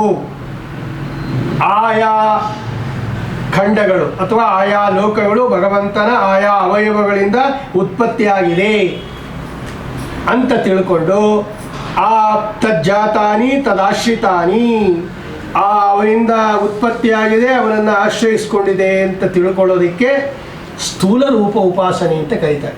ಏನು ಸ್ಥೂಲ ರೂಪ ಉಪಾಸನೆ ಅಂದರೆ, ನಾವು ನೋಡಿದ ಪದಾರ್ಥಗಳೆಲ್ಲ ಭಗವಂತನಿಂದ ಉತ್ಪತ್ತಿಯಾಗಿದೆ, ಭಗವಂತನಿಂದ ರಕ್ಷಿಸಲ್ಪಟ್ಟಿದೆ. ತಜ್ಜಾತಾನಿ ತದಾಶ್ರಿತಾನಿ ಅಂತ ಬರೀತಾರೆ ಶ್ರೀಮದಾಚಾರ್ಯರು. ಅಂದರೆ ನಾವೇನೇನು ಕಂಡ ಪದಾರ್ಥಗಳನ್ನೆಲ್ಲ ನೋಡ್ತೀವಿ, ಇದು ಭಗವಂತನಿಂದ ಉತ್ಪತ್ತಿಯಾಗಿದೆ, ಭಗವಂತನನ್ನು ಆಶ್ರಯಿಸ್ಕೊಂಡಿದೆ. 14 ಲೋಕಗಳು, 14 ಲೋಕದಲ್ಲಿರ್ತಕ್ಕಂಥ ಜನಗಳು, ಸಕಲ ಪದಾರ್ಥಗಳು ಕೂಡ ಇದಕ್ಕೆ ಸ್ಥೂಲ ರೂಪ ಉಪಾಸನೆ ಅಂತ ಕರೀತಾರೆ. ಸ್ವಲ್ಪ ಅಭ್ಯಾಸ ಆಗ್ಬಿಟ್ಟ ಮೇಲೆ ಇದೇ ಭಗವಂತನ ಚಿಕ್ಕ ರೂಪ ಇದೆ ಒಳಗಡೆ. ಓಂ ಅಂತರ ಉಪಪತ್ತೇ ಓಂ, ಓಂ ಗುಹಾಂ ಪ್ರವಿಷ್ಟಾತ್ಮಾನವಿ ತದ್ದರ್ಶನ, ಓಂ ಓಂ ಅಂತರ್ಯಾಮ್ ಯದಿದಾಯವಾದಿಷು ತದ್ದರ್ಮೋಪದೇಶಾತ್ ಓಂ. ಒಳಗಡೆನೇ ಚಿಕ್ಕ ರೂಪ ಇದೆ ಭಗವಂತನದು. ಹೃದಯ ಗುಹಾ ಇದೆಯಲ್ಲ, ಆ ಹೃದಯ ಗುಹೆಯಲ್ಲಿ ಒಂದು ಸಣ್ಣ ರೂಪ ಇದೆ ಭಗವಂತನದು. ಅದನ್ನು ಉಪಾಸನೆ ಮಾಡೋದಕ್ಕೆ ಸ್ಥೂಲ ರೂಪ ಉಪಾಸನೆ ಅಂತ ಕರೀತಾರೆ. ಅದನ್ನು ಹೇಳಿದ್ದಾರೆ ಭಾಗವತದಲ್ಲಿ. ಅಂತಹ ಸುಂದರವಾದ ಭಗವಂತನಿಗೆ ಸಂಬಂಧಪಟ್ಟ ಅವನ ಸೂಕ್ಷ್ಮ ರೂಪ ಉಪಾಸನೆಯನ್ನು ಹೇಳಿರೋದ್ರಿಂದ ಅದಕ್ಕೆ ಭಾಗವತ ಅಂತ ಕರೀತಾರೆ. ಆಮೇಲೆ ಭಗವಂತನಿಗೆ ಸಂಬಂಧಪಟ್ಟವರು ಯಾರು ಅಂದರೆ, ಅವರಿಂದ ಉತ್ಪನ್ನರಾಗಿರ್ತಕ್ಕಂತಹ ಚತುರ್ಮುಖ ಬ್ರಹ್ಮದೇವರು. ಭಗವತಃ ಇದಂ ಭಾಗವತಂ. ಭಗವಂತನಿಗೆ ಸಂಬಂಧಪಟ್ಟವರು ಯಾರು ಅಂದರೆ, ಅವರ ಮಕ್ಕಳಾಗಿರ್ತಕ್ಕಂತಹ ಬ್ರಹ್ಮದೇವರು. ಅವರ ಹತ್ರ ಹೋಗ್ತಾರೆ ನಾರದರು ಒಂದು ದಿವಸ. ದೇವದೇವನ ವಸ್ತುಭ್ಯಂ ಭೂತಭಾವನ ಪೂರ್ವಜ ತದ್ವಿಜಿಜ್ಞಾಹಿ ಆತ್ಮಾನಂ. ಅಂದರೆ ಭಗವಂತನ ಮಹಿಮೆಯನ್ನು ನನಗೆ ಹೇಳ್ರಿ ಅಂತ ಒಂದು ದಿವಸ ನಾರದರು ಬ್ರಹ್ಮದೇವರ ಹತ್ರ ಹೋಗ್ತಾರೆ. ಅವರ ಕಥೆ ಇದೆ ಅಲ್ಲಿ. ಅದಕ್ಕೆ ಭಾಗವತ ಅಂದರೆ ಭಗವಂತನಿಂದ ಉತ್ಪನ್ನರಾದ ಬ್ರಹ್ಮದೇವರು ತಮ್ಮಿಂದ ಉತ್ಪನ್ನರಾದ ಭಗವಂತನ ಭಕ್ತರಾದ ನಾರದರಿಗೆ ಮಾಡುವ ಉಪದೇಶ ಅಂತ ಅರ್ಥ. ಭಾಗವತ ಅಂದರೆ ಇದೇ ಬ್ರಹ್ಮನಾರದ ಸಂವಾದ ಅಂತಿದೆ. ಅಂದರೆ ಏನು, ನಾರದರು ಒಂದು ದಿವಸ ಪರಮಾತ್ಮನ ಹತ್ರ ಹೋಗಿ, ಸ್ವಾಮಿ ನನಗೆ ನಿಜ ಹೇಳ್ರಿ, ನಾವೆಲ್ಲ ಲೋಕದಲ್ಲಿ ನೀವೇ ಜಗತ್ತನ್ನು ಸೃಷ್ಟಿ ಮಾಡ್ತೀರಾ ಅಂತ ತಿಳ್ಕೊಂಬಿಟ್ಟಿದ್ದೀವಿ. ನಿಜವಾಗ್ಲೂ ನೀವೇ ಸೃಷ್ಟಿ ಮಾಡ್ತೀರಾ ಅಥವಾ ಸೃಷ್ಟಿ ಮಾಡೋನು ಬೇರೆ ಯಾರಾದರೂ ಒಬ್ಬ ಇದಾನ? ಯಾಕಪ್ಪ ಅಂತ ಕೇಳಿದ್ರು. ನೋಡಿ, ಲೋಕದಲ್ಲಿ ಮಾತ್ರ ಅಲ್ಲ, ವೇದನೂ ಹೇಳ್ತಾ ಇದೆ, ಧಾತಾಯ ತಾಪೂರ್ವ ಕಲ್ಪಯತ್ ಅಂತ. ಬ್ರಹ್ಮದೇವರು ಜಗತ್ತನ್ನು ಸೃಷ್ಟಿ ಮಾಡಿದ್ರು ಅಂತಿದೆ. ಆದರೆ ನನಗೊಂದು ಡೌಟ್ ಬರ್ತಾ ಇದೆ, ನೀವು ಧ್ಯಾನ ಮಾಡ್ತಾ ಕೂತಿದ್ದೀರಾ. ನೀವು ಧ್ಯಾನ ಮಾಡಬೇಕಾದ್ರೆ ನಿಮಗಿಂತ ಮೇಲೆ ಇರಬೇಕು ಅವನು ಧ್ಯೇಯ ವಸ್ತು, ನಿಮಗಿಂತ ಮೇಲೆ ಒಬ್ಬ ಇದ್ದಾನೆ ಅಂತ ನೀವು ಧ್ಯಾನ ಮಾಡೋದ್ರಿಂದಲೇ ಗೊತ್ತಾಗ್ತಾ ಇದೆ. ಆ ನಿಮಗಿಂತ ಮೇಲೆ ಇರ್ತಕ್ಕಂಥ ವ್ಯಕ್ತಿಯನ್ನು ನೀವು ಸೃಷ್ಟಿ ಮಾಡ್ತೀರಾ ಅಥವಾ ಅವನಿಂದ ನೀವು ಸೃಷ್ಟಿ ಆಗ್ತೀರಾ ಅಂತ ನಮಗೆ ಡೌಟ್ ಬರ್ತಾ ಇದೆ. ಸೃಷ್ಟಿಕರ್ತರು ಯಾರು ಅಂತ ನಾರದರು ಬ್ರಹ್ಮದೇವರನ್ನು ಪ್ರಶ್ನೆ ಮಾಡ್ತಾರೆ. ಆಗ ಬ್ರಹ್ಮದೇವರು ಹೇಳ್ತಾರೆ, ನೋಡು ನಾರದ, ಒಳ್ಳೆ ಪ್ರಶ್ನೆ ಕೇಳಿದೆ, ಅವಶ್ಯ ತಿಳ್ಕೋಬೇಕು ಇದನ್ನು. ಲೋಕದಲ್ಲಿ ಎಲ್ಲರೂ ನನ್ನನ್ನು ಸೃಷ್ಟಿಕರ್ತ ಅಂತ ತಿಳ್ಕೊಬಿಟ್ಟಿದ್ದಾರೆ, ಆದರೆ ನಾನು ಸೃಷ್ಟಿಕರ್ತ ಅಲ್ಲ. ನನಗೆ ಸೃಷ್ಟಿ ಮಾಡುವ ಸಾಮರ್ಥ್ಯ ಇಲ್ಲ. ಯಾಕೆ ಅಂದರೆ ಪ್ರಳಯ ಕಾಲದಲ್ಲಿ ನಾನು ಇರಲೇ ಇರಲಿಲ್ಲ. ನಾನು ಮೊದಲು ಸೃಷ್ಟಿ ಆಗಬೇಕಲ್ವಾ? ಮೊದಲು ನನ್ನನ್ನು ಸೃಷ್ಟಿ ಮಾಡಿದರೆ ತಾನೇ ನಾನು ಆಮೇಲೆ ಸೃಷ್ಟಿ ಮಾಡೋದು. ಆದ್ದರಿಂದ ಸೃಜಂ ಸೃಜಾಮಿ ಸೃಷ್ಟೋಹಂ. ಭಗವಂತನಿಂದ ನಾನು ಮೊದಲು ಸೃಷ್ಟಿ ಆಗ್ತೀನಿ, ಆಮೇಲೆ ಅವನು ನನ್ನ ಒಳಗಡೆ ನಿಂತ್ಕೊಂಡು ಏನು ಮಾಡ್ತಾನೆ, ಅವನು ನನಗೆ ಬೇಕಾಗಿರ್ತಕ್ಕಂತಹ ಜ್ಞಾನ, ನನಗೆ ಬೇಕಾಗಿರ್ತಕ್ಕಂತಹ ಸಾಮರ್ಥ್ಯವನ್ನು ಕೊಟ್ಟು ನನ್ನ ಕೈಯಿಂದ ಅವನು ಕೆಲವು ಸೃಷ್ಟಿಗಳನ್ನು ಮಾಡಿಸ್ತಾನೆ. ಅವನೇ ಮಾಡೋದು, ನಾನೆಲ್ಲ ಮಾಡೋದು, ಅವನೇ ಮಾಡಿಸ್ತಾನೆ. ಆದರೆ ಲೋಕದಲ್ಲಿ ಒಳಗಡೆ ಇರೋದು ಕಾಣೋದಿಲ್ಲ, ಈಚೆ ಕಡೆ ಇರೋದೇ ಕಾಣೋದು. ಆದ್ದರಿಂದ ಎಲ್ಲರೂ ಏನಂತ ತಿಳ್ಕೊಂಡ್ಬಿಡ್ತಾರೆ, ನಾನು ಸೃಷ್ಟಿಕರ್ತ ಅಂತ ತಿಳ್ಕೊಂಡಿದ್ದಾರೆ. ನಾನು ಸೃಷ್ಟಿಕರ್ತ ಅಲ್ಲ ಅಂತ ಬ್ರಹ್ಮದೇವರು ನಾರದರಿಗೆ ಹೇಳ್ತಾರೆ. ಇದೆಲ್ಲ ಇದೆ ಭಾಗವತ ದ್ವಿತೀಯ ಸ್ಕಂದದಲ್ಲಿ. ಬ್ರಹ್ಮದೇವರು ಅವತಾರ ಮಾಡಿದ್ದು, ನಾಭಿ ಕಮಲದಿಂದ ಉತ್ಪತ್ತಿಯಾಗಿದ್ದು, ಅಲ್ಲಿ ಭಗವಂತನ ಆದೇಶದಂತೆ ತಪಸ್ಸನ್ನು ಮಾಡಿದ್ದು, ಆ ತಪಸ್ಸಿಗೆ ಮೆಚ್ಚಿರ್ತಕ್ಕಂತಹ ಭಗವಂತ ಪ್ರತ್ಯಕ್ಷನಾಗಿದ್ದು, ಆ ಪ್ರತ್ಯಕ್ಷನಾಗಿರ್ತಕ್ಕಂತಹ ಭಗವಂತ ಬ್ರಹ್ಮದೇವರಿಗೆ 4 ಶ್ಲೋಕ ಉಪದೇಶ ಮಾಡ್ತಾನೆ ನೋಡಿ. ಇದಕ್ಕೆ ಚತುಶ್ಲೋಕಿ ಭಾಗವತ ಅಂತ ಕರೀತಾರೆ. ಭಾಗವತ ಅಂದ್ರೇನು? ಭಗವಂತನಿಗೆ ಸಂಬಂಧಪಟ್ಟದ್ದು, ಭಗವಂತನಿಂದ ಉಪದೇಶ ಮಾಡಲ್ಪಟ್ಟದ್ದು. ಅಹಮೇವಾ ಸಮಗ್ರೇ ಚ ನಾನ್ಯದ್ಯತ್ಸದ ಸತ್ಪರಂ ಪಶ್ಚಾದಹಂ ತ್ವಮೇತಚ್ಚ ಯೋವ ಶಿಷ್ಯೇತ ಸೋಸ್ಮ್ಯಹಂ. ಇಷ್ಟೆಲ್ಲ ಓದಕ್ಕೆ 4 ಶ್ಲೋಕಗಳನ್ನು ಹೇಳ್ತಾರೆ. ಇದಕ್ಕೆ ಭಾಗವತ ಅಂತ ಕರೀತಾರೆ. ಭಾಗವತ ಅಂದರೆ ಚತುಶ್ಲೋಕಿ ಭಾಗವತ ಅಂತ ಅರ್ಥ. ಭಗವಂತನಿಂದ ಭಗವದ್ಭಕ್ತರಾಗಿರ್ತಕ್ಕಂತಹ ಈ ಉತ್ಕೃಷ್ಟವಾಗಿರ್ತಕ್ಕಂತಹ ಈ ಬ್ರಹ್ಮದೇವರಿಗೆ ಭಗವಂತ ಮಾಡಿದ ಉಪದೇಶ. ಆದ್ದರಿಂದ ಇಷ್ಟು ಕಥೆನೂ ಇದೆ ಆ ಭಾಗವತ ಅನ್ನೋ 4 ಅಕ್ಷರದಲ್ಲಿ. ಸೂತಾಚಾರ್ಯರು ಶೌನಕಾದಿಗಳ ಸಂವಾದ, ಶುಕಾಚಾರ್ಯರು ಪರೀಕ್ಷಿತರಾಜರ ಸಂವಾದ, ಆಮೇಲೆ ಬ್ರಹ್ಮನಾರದ ಸಂವಾದ, ಆಮೇಲೆ ಭಗವಂತ ಜಗತ್ತನ್ನು ಹೆಂಗೆ ಸೃಷ್ಟಿ ಮಾಡ್ತಾನೆ ಅಂತ ಉಪದೇಶ ಮಾಡ್ತಾರೆ. ಯಾರು? ಬ್ರಹ್ಮದೇವರು. ಅದು ಅಷ್ಟೇ, ಭಾಗವತಃ ಇದಂ ಭಾಗವತಂ. ಭಗವಂತನಿಗೆ ಸಂಬಂಧಪಟ್ಟ ಮಹಿಮಾ ಅಂತ ಅರ್ಥ. ಭಾಗವತ ಅಂದರೆ ಭಗವಂತನಿಗೆ ಸಂಬಂಧಪಟ್ಟ ಮಹಿಮೆ ಏನು ಅಂದರೆ ಅವನು ಮಾಡತಕ್ಕಂತಹ ಜಗತ್ತಿನ ಸೃಷ್ಟಿ. ಬೇರೆ ಯಾರಿಗೂ ಜಗತ್ತನ್ನು ಸೃಷ್ಟಿ ಮಾಡೋ ಸಾಮರ್ಥ್ಯನೂ ಇಲ್ಲ, ಸರ್ವಜ್ಞತ್ವನೂ ಇಲ್ಲ. ಆದ್ದರಿಂದ ದುರ್ವಿಭಾಗ್ಯಂ ಅನ್ಯೈಶ್ವರೈಹಿ. ಬ್ರಹ್ಮದೇವರೇ ಹೇಳ್ತಾರೆ, ಯಾರಿಗೂ ಬೇರೆಯವರಿಗೆ ಸಾಧ್ಯ ಇಲ್ಲಪ್ಪ ಅದು ಜಗತ್ತನ್ನು ಸೃಷ್ಟಿ ಮಾಡೋದು. ಅಂತಹ ಭಗವಂತನ ಅಸಾಧಾರಣ ಲಕ್ಷಣ ಓಂ ಜನ್ಮಾದ್ಯಸ್ಯ ಯತಃ ಓಂ ಸೂತ್ರ. ಅಂತಹ ಭಗವಂತನಿಗೆ ಸಂಬಂಧಪಟ್ಟ ಅವನು ಮಾಡತಕ್ಕಂತಹ ಸೃಷ್ಟಿಯನ್ನು ನಿರೂಪಣೆ ಮಾಡತಕ್ಕಂತಹ ಸ್ಕಂದ ದ್ವಿತೀಯ ಸ್ಕಂದ. ಅದಕ್ಕೆ ಏನಂತ ಕರೀತಾರೆ? ಭಾಗವತ ಅಂದರೆ 2ನೇ ಸ್ಕಂದ ಅಂತ ಅರ್ಥ. ಆಮೇಲೆ ಭಗವತಃ ಇದಂ ಭಾಗವತಂ. ಭಗವಂತನಿಗೆ ಸಂಬಂಧಪಟ್ಟದ್ದು ಭಾಗವತ. ಯಾವುದು ಭಗವಂತನಿಗೆ ಸಂಬಂಧಪಟ್ಟದ್ದು ಅಂದರೆ ಅವರ ಭಕ್ತರಾಗಿರ್ತಕ್ಕಂಥ ಪಾಂಡವರ ಕಥೆ. ಆ ಪಾಂಡವರ ಕಥೆ ಮತ್ತೆ ತೃತೀಯ ಸ್ಕಂದದಲ್ಲಿದೆ. ಅಂತಹ ಪಾಂಡವರು ವಿರಾಟ ಪರ್ವದಲ್ಲಿದ್ದಾಗ ಅಲ್ಲಿಂದ ಮುಂದೆ ಉದ್ಯೋಗ ಪರ್ವದಲ್ಲಿ ಕೃಷ್ಣ ಪರಮಾತ್ಮ ಸಂಧಾನಕ್ಕೆ ಹೋಗಿರ್ತಕ್ಕಂಥ ಕಥಾ. ಆ ಸಂಧಾನಕ್ಕೆ ಹೋದಾಗ ತಿರಸ್ಕಾರ ಮಾಡಿರ್ತಕ್ಕಂಥದ್ದು. ಆಗ ಭಗವತಃ ಇದಂ ಭಾಗವತಂ. ಭಗವಂತನಿಗೆ ಸಂಬಂಧಪಟ್ಟವರು ಯಾರು ಅಂದರೆ ಮಹಾಭಾಗವತೋತ್ತಮರಾಗಿರ್ತಕ್ಕಂತಹ ವಿದುರರು. ಆ ವಿದುರರು ಧೃತರಾಷ್ಟ್ರನಿಗೆ ಉಪದೇಶ ಮಾಡ್ತಾರೆ. ಅದಕ್ಕೇನಂತ ಕರೀತಾರೆ? ವಿದುರ ನೀತಿ ಅಂತ ಕರೀತಾರೆ. ಯನ್ಮಂತ್ರಿಣೋ ವೈದುರಿಕಂ ವದಂತಿ. ವಿದುರ ಅಂದರೆ ಭಾಗವತ ಅಂತಲೇ ಅರ್ಥ. ಭಾಗವತರು ಭಗವದ್ ಭಕ್ತರು ಅಂತ ಅರ್ಥ. ಅಂತಹ ವಿದುರರ ಕಥೆ ಇದೆ ತೃತೀಯ ಸ್ಕಂದದಲ್ಲಿ. ಅದನ್ನು ಭಾಗವತ ಅನ್ನೋ 4 ಅಕ್ಷರ ನಮಗೆ ತಿಳಿಸ್ಕೊಡ್ತಾ ಇದೆ. ಆ ವಿದುರರು ಧೃತರಾಷ್ಟ್ರನಿಗೆ ಉಪದೇಶ ಮಾಡಿ ಅದನ್ನು ದುರ್ಯೋಧನ ಕೇಳಿಸ್ಕೊಂಡು ಅವರನ್ನು ಅವಮಾನ ಮಾಡಿರ್ತಕ್ಕಂಥ ಕಾಲದಲ್ಲಿ ವಿದುರರು ತೀರ್ಥಯಾತ್ರೆಗೆ ಹೊರಟಿರ್ತಕ್ಕಂತಹ ಕಥಾ ತೃತೀಯ ಸ್ಕಂದದ ಪ್ರಾರಂಭದಲ್ಲಿದೆ. ಅದಕ್ಕೆ ಭಾಗವತ ಅಂತ ಕರೀತಾರೆ. ಅಂದರೆ ಭಗವದ್ಭಕ್ತರಾದ ವಿದುರರು ದುರ್ಯೋಧನನ ಚುಚ್ಚು ಮಾತಿನಿಂದ ಮನಸ್ಸು ನೊಂದು ನಾನಿಲ್ಲಿರೋದೇ ಇಲ್ಲ ಅಂತ ಹೇಳಿ ತಮ್ಮ ಧನಸ್ಸನ್ನು ಹೊಸ್ಸಲ ಮೇಲೆ ಇಟ್ಟುಬಿಟ್ಟು ತೀರ್ಥಯಾತ್ರೆಗೆ ಹೊರಟು ಬಿಡ್ತಾರೆ. ವ್ರತಾನಿ ಚೇರೆ ಹರಿತೋಷಣಾನಿ. ಭಗವಂತನ ಪ್ರೀತಿಕರವಾಗಿರ್ತಕ್ಕಂತಹ ವ್ರತಗಳನ್ನು ಮಾಡ್ತಾ ಮಾಡ್ತಾ ಮಾಡ್ತಾ ಸಂಚಾರ ಮಾಡ್ತಾ ಇರ್ತಾರೆ. ಅಂತ ಸಂಚಾರ ಮಾಡ್ತಾ ಮಾಡ್ತಾ ಮಾಡ್ತಾ ಅವ್ರು ಎಲ್ಲಿಗೆ ಬರ್ತಾರಪ್ಪ ಅಂತ ಹೇಳಿದ್ರೆ ಯಮುನಾ ತೀರ ಉಪೇತ್ಯ. ಯಮುನಾ ತೀರಕ್ಕೆ ಬರ್ತಾರೆ. ಅಲ್ಲಿ ಇನ್ನೊಬ್ಬ ಭಾಗವತವನ್ನು ನೋಡ್ತಾರೆ. ಅದಕ್ಕೆ ಭಾಗವತ ಅಂತ ಕರೀತಾರೆ. ಯಾರು ಭಾಗವತರು ಅಂದರೆ ಉದ್ಧವರು. ತತ್ರೋದ್ಧವಂ ಭಾಗವತಂ ದದರ್ಶ. ಭಾಗವತದಲ್ಲೇ ಇದೆ ಇದು. ತತ್ರೋದ್ಧವಂ ಭಾಗವತಂ ದದರ್ಶ. ಭಗವದ್ಭಕ್ತರಾಗಿರ್ತಕ್ಕಂತಹ ಉದ್ಧವರನ್ನು ಭೇಟಿಯಾಗ್ತಾರೆ. ಯಾರು? ವಿದುರರು. ಅವರೆಂಥ ಮಹಾನುಭಾವರವರು. ಯಪ್ಪಂಚಹಾಯನೋ ಮಾತ್ರ ಪ್ರಾತರಾಶಾಯ ಯಾಚಿತಃ ನೈಚ್ಛತ್ತದ್ ಯುಗ ಪರ್ಯಯ ಸಪರ್ಯಯ ಬಾಲಲೀನಾಂ ನೈಚ್ಛತ್ತತ್. ಆ ಉದ್ಧವರ ತಾಯಿ ಇವನ 5 ವರ್ಷ ಆಗಿದ್ದಾಗ ಊಟ ಮಾಡಬಾ ಅಂತ ಕರೆಯೋರಂತೆ. ಉದ್ಧವ ಹೇಳದಂತೆ ದೇವ್ರ ಪೂಜೆ ಮಾಡಿಬಿಟ್ಟ ಮೇಲೆ ಊಟ ಮಾಡ್ತೀನಿ ಇನ್ನೊಂದಂತವನು. ಅಮ್ಮ ದೇವ್ರ ಪೂಜೆ ಆಗಿಲ್ಲ ಇನ್ನ, ಊಟ ಮಾಡಲ್ಲ ನಾನು, ದೇವ್ರ ಪೂಜೆ ಆದಮೇಲೆ ಊಟ ಮಾಡ್ತೀನಿ ಅಂತ 5 ವರ್ಷದ ಬಾಲಕ ಹೇಳೋರಂತೆ ಉದ್ಧವ. ನೈಚ್ಯ ಪಂಚಹಾಯನ ನೈಚ್ಯತ್ ಸಪರ್ಯಾಂ ಬಾಲಲೀಲಯ ಅಂತ ಮಹಾನುಭಾವರವರು. ಯಾರೋ ಉದ್ಧವರು. ಆ ಭಾಗವತ ಅನ್ನೋ 4 ಅಕ್ಷರ ಭಗವದ್ಭಕ್ತರಾದ ಉದ್ಧವರ ಕಥೆಯನ್ನು ತಿಳಿಸ್ತಾ ಇದೆ. ಅದು ಈ ಡಿನೋಟ್ಸ್ ಅಂತ ಹೇಳ್ತೀವಲ್ಲ, ಹಾಗೆ ಅದನ್ನು ತಿಳಿಸ್ತಾ ಇದೆ. ಆ ವಿದುರ ಮತ್ತು ಉದ್ಧವರ ಸಂಭಾಷಣೆ ಅದು ಪೂರ್ತಿ ಆ ತೃತೀಯ ಸ್ಕಂದದಲ್ಲಿ ಇವರ ಸಂಭಾಷಣೆ ಹೊರಡ್ತು.